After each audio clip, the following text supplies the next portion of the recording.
भारतीय राष्ट्रीय समिति यानी बीआरएस ने कांग्रेस लीडर राहुल गांधी के खिलाफ मरकजी इलेक्शन कमीशन में शिकायत दर्ज कराई है।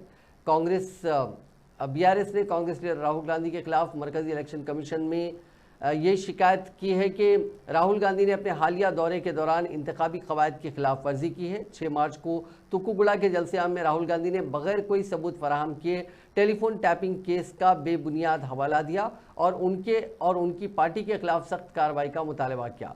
खासतौर पर पार्टी के सदर चंद्रशेखर राव के खिलाफ तौहीन आमेज तबसरे करने का बीआरएस ने जिक्र किया। मॉडल ज़ाब्ते अखलाक के मुताबिक सिर्फ दूसरी जमातों की पॉलिसियों पर बात करना लाजमी है। ऐसे बयान देने से गुरेज किया जाए जिससे किसी फर्द की साख को नुकसान पहुंचे। इसके बावजूद राहुल गांधी ने अपनी तकरीर के दौरान गलत बयान दिया है।